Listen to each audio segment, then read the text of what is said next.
Guys and girls, we wanted to show you the rental volcano where really clever people are buying property and creating an incredible amount of income out of it. Stay tuned. We're going to give you some shining examples of what you can buy today and some people that have done it.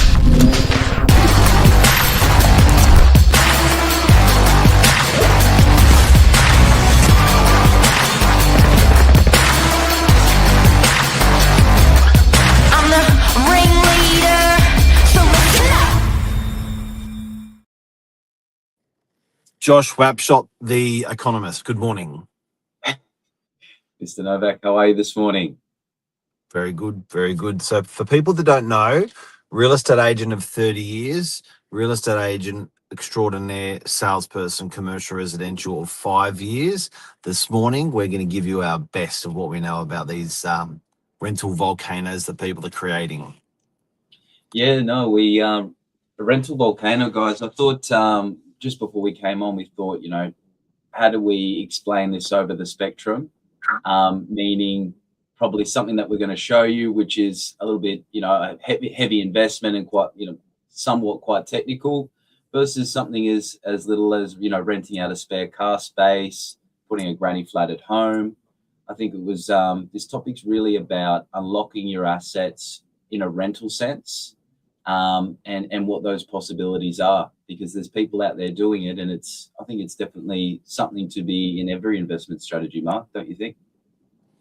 Yeah, big time. The thing that's really common that we see is that the passive investor generates a lower income. The active investor, the person that's willing to roll their sleeves up, have a punt, take a risk with vacancy, really push the investment, they're the ones that can drive up that weekly income, that monthly income, that yearly income for that property. But it becomes more of a business.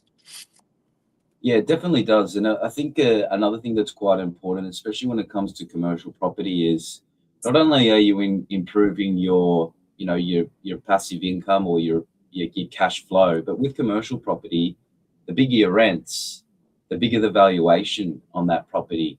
If you've got something like for like next door, same building, same size, but two different rents, these properties going to be different in valuations based on that rent alone, even though if it's exactly the same in every other way. So I think it's an also important point in respect to that as well, Mark. Absolutely. Now, real life examples. Have you got some for us so you can show people to say, Yeah, guys, let's look out for something like this. It will generate this. Now, if you get this right, I was talking to a big investor the other night who bought something substantial. When I say substantial, I mean in the order of 20 to 30 million in our area. And they were borrowing money at 5.18%. And the asset that they purchased was 5.8% net. Why does that matter? These guys have just gone out and bought something big and they've put in their equity. They're doing nothing and the thing's positively geared for the rest of its life. Big tenant in there. yeah, wow. I do have Pretty cool. it is. I think it's a really interesting and probably something that people have, I mean, let's say last 10 years, you generally used to purchase commercial property for the aspect of the rental side or the higher yields than your residential. But I really think Yes. as prices, especially in the residential space, have sort of carried these commercial areas that are, in close proximity to residential, that's sort of really eaten into the yields at that, usual 6, sometimes 7%. Anytime we get something that comes up with a net 6% yield, it's generally got a very big interest from an investor base. So I think stuff like this is ways to unlock that potential once again. So I'm going to share you a property that we sold here at Novak. So I'll just pop this over here. So this is the property here. So it was 22 Chard Road, Brookvale. Now, with Brookvale, I think a massive thing for this area is that the fact that it is really underdeveloped, or a lot of the warehouses that you see are exactly like this. The old double brick haven't been changed, haven't been needed to change. But I thought it was really interesting what this investor did. He actually came in, bought it well unders in terms of the rental yield potential, but he's actually done something like this in Brookvale before. So he's turned what we've got here, guys, is about 1,000 square meter block. Basically Pittwater Road's over to the left-hand side, so it's in a very prominent location in Brookvale. And what he's done is given the property entire facelift. And I'll just take you back over here. This is the floor plan. So when you're looking at the property, guys, you had a warehouse type scenario at the front, and then you had an office behind it. It actually had a residential component upstairs. So it was a 3-bedroom unit upstairs. I'm just going to flick through some of these images quickly. But you can see here they had the residential upstairs. This was the office-like area at the back.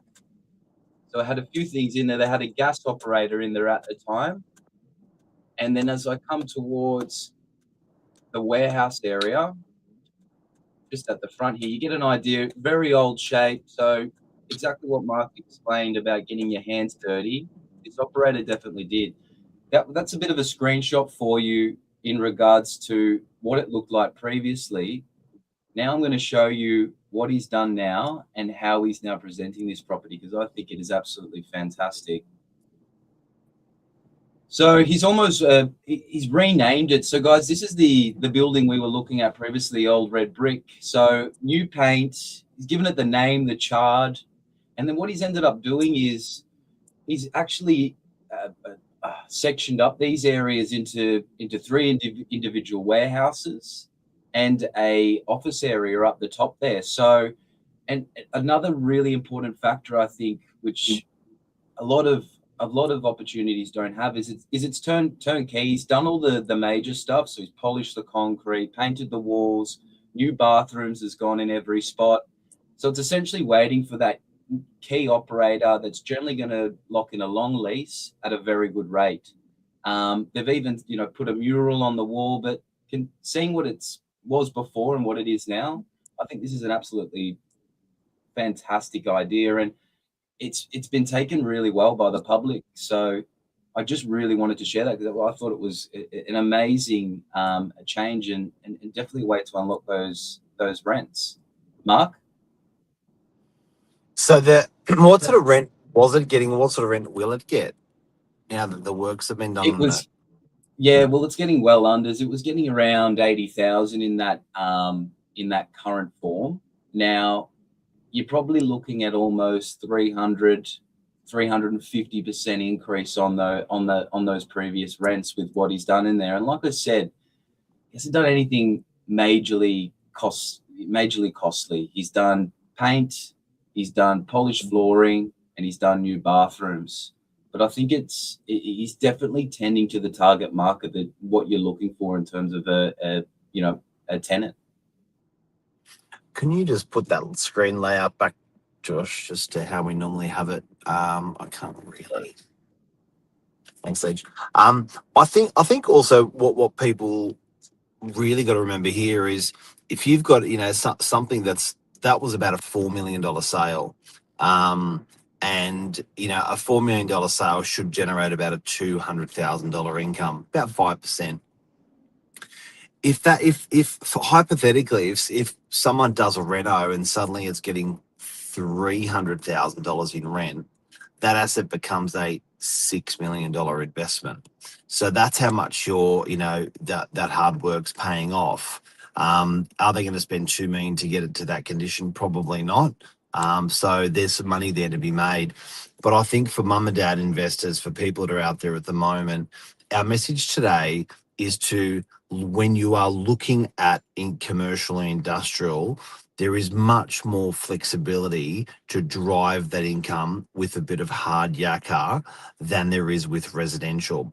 With a residential unit, I'm not going to whack a wall down the middle of the 2-bedroom unit and say, now I've got 2 1-bedroom units. You can't do that in residential. But in industrial commercial, there's not a lot holding you back from partitioning and separating and getting 2, 3, 4 lettings out of properties. Even properties that cost $1 million, you can still partition them and rent them separate and drive that income.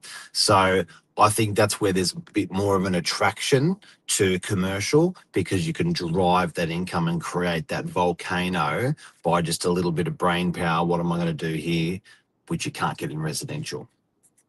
Yeah, definitely. Well said, Mark. I think, yeah, like you said, and it's on low scale as well, like those warehouses and having one warehouse partitioned down the middle. You've got 2 tenancies, something that you're normally getting maybe 50 to 60 grand.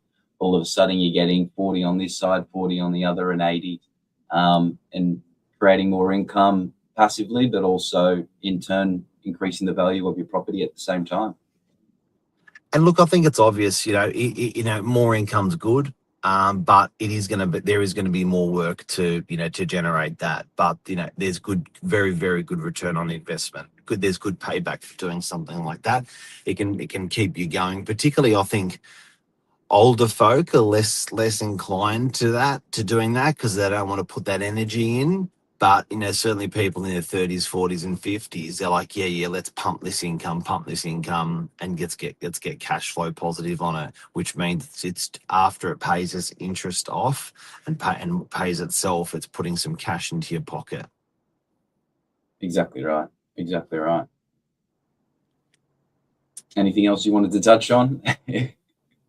We've got staff available for 200,000 or 300,000 by way of storage, where you can go chop, chop, chop. You may know Ed, the famous Eddie, that's done it with storage units, and created some really nice income for himself. We've got stuff that's 1.2 million brand new that you can go chop, chop, chop, and create some pretty huge income out of. So I guess moral of the story, guys, is industrial commercial will allow you to drive that income harder if you use your brains. Come to us and we've got some opportunities. Yeah, I think thinking outside the box, biggest thing, doing what other people aren't, that's what's going to drive your success and, a well-positioned investment. Big time. Thank you, Mr. Awesome. Wapshot. Thanks, Have Mark. a great day. See you guys. Bye. I'll get you to hang up.